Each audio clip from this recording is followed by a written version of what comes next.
La cour.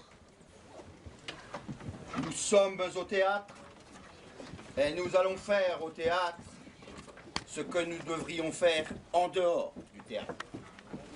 Ne l'oublions pas, le procès est fictif, mais les faits véridiques.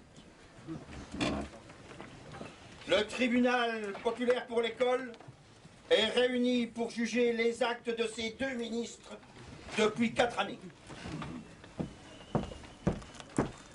Monsieur le procureur, veuillez lire à présent, je vous prie, les chefs d'accusation. Messieurs les ministres de l'Éducation nationale ici présents, vous êtes accusés d'incompétence qui nuit au bon fonctionnement des écoles, par méconnaissance du terrain, méconnaissance de la maternelle. Un enfant en maternelle ne porte plus de couche. C'est une des conditions à l'inscription. Méconnaissance des difficultés grandissantes d'enseigner. D'autant plus avec des effectifs surchargés. Mais c'est un déni des réalités du terrain. Des problèmes de comportement, d'agitation, de violence. Méconnaissance du sujet principal de votre réforme. Messieurs, vous confondez aide personnalisée et aide spécialisée. Un enfant qui a besoin d'un suivi RASED a des difficultés qui sont à traiter autrement qu'avec un soutien scolaire. Ce gouvernement fait mieux. Il fait de l'aide personnalisée. Après l'école, il faut lutter contre l'échec scolaire. Vous supprimez les RASED, réseau d'aide spécialisée aux enfants en difficulté, seule structure interne à l'école spécifiquement formée à la prévention et au traitement de la difficulté scolaire. Nous n'allons pas supprimer les RASED. Nous allons les sédentariser.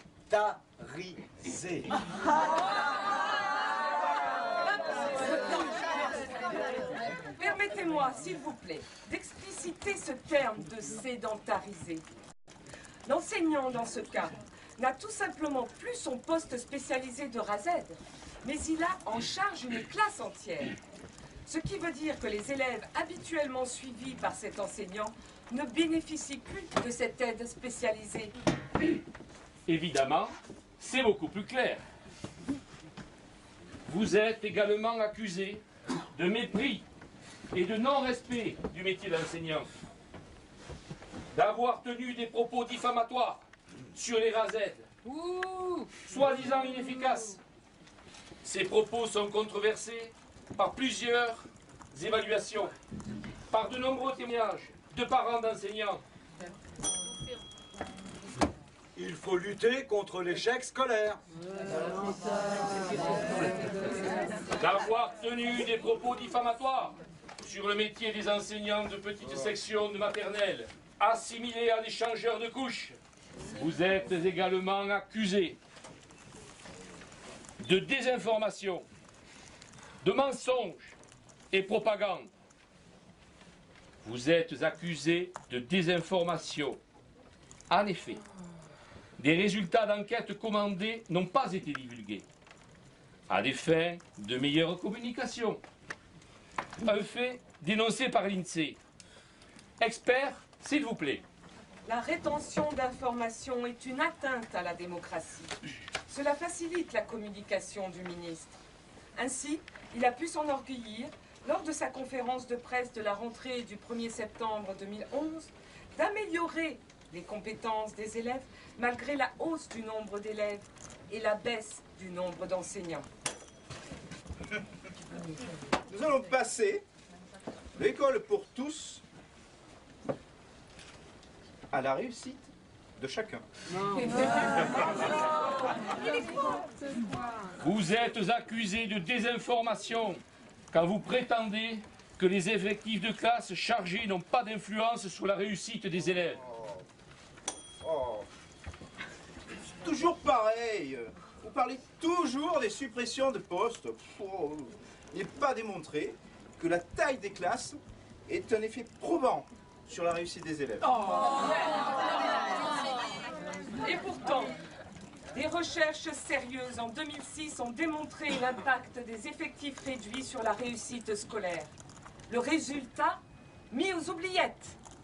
Messieurs les ministres, vous ne pouviez ignorer ces recherches et vous persistez à nier?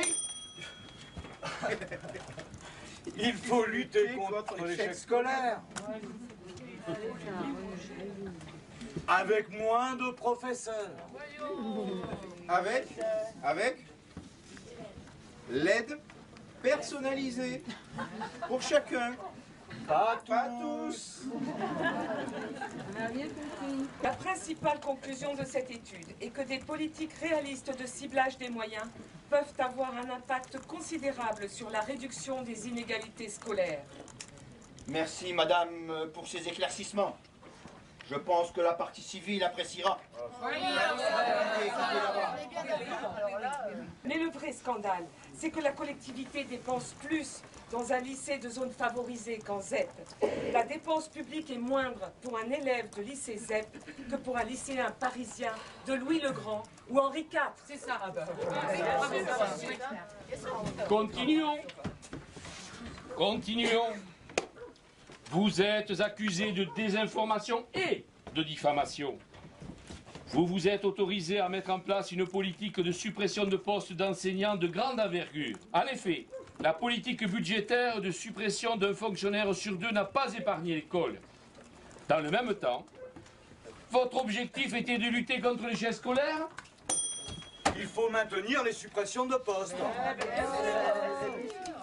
Et permettre la réussite de chacun. Avec l'aide Personnalisé. Tout le monde le dit.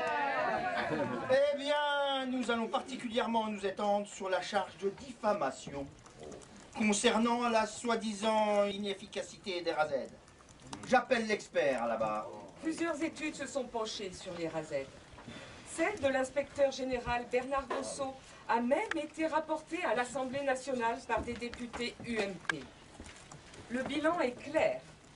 Le défaut d'évaluation des réseaux et plus généralement l'absence durant la décennie 1997-2008 de toute réflexion ministérielle quant à leur avenir reflète l'abandon de ce dispositif par l'éducation nationale. C'est une attitude qui doit être jugée sévèrement. Une autre étude très récente compare les effets des RASED et de l'aide personnalisée. 70% des élèves qui ont suivi 30 heures d'aide rééducative avec le RASED font effectivement des progrès dans le domaine scolaire, mais pas uniquement. Et seulement 20% des élèves qui ont suivi 30 heures d'aide personnalisée font des progrès. Il faut lutter contre l'échec scolaire. Messieurs les ministres, vous vous entêtez. Vous voulez nous faire croire qu'avec la lourdeur des programmes, des évaluations, la suppression de 2 heures de cours et la mise en place facultative de l'aide personnalisée, pilier de votre réforme, vous voulez nous faire croire que cela permet de lutter contre l'échec scolaire ou au contraire? Monsieur le procureur, gardez votre calme, je vous prie. Observons plutôt ce que peut donner une séance d'aide personnalisée après une journée de classe.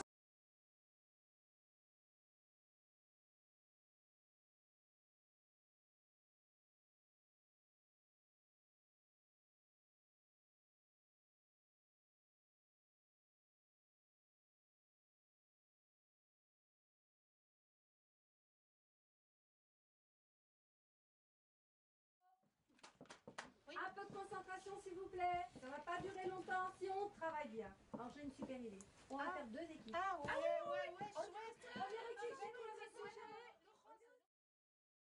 Réseau d'aide spécialisée aux enfants en difficulté. Seule structure interne à l'école spécifiquement formée à la prévention et au traitement de la difficulté scolaire. Nous n'allons pas supprimer les RASED. Nous allons les sédentariser.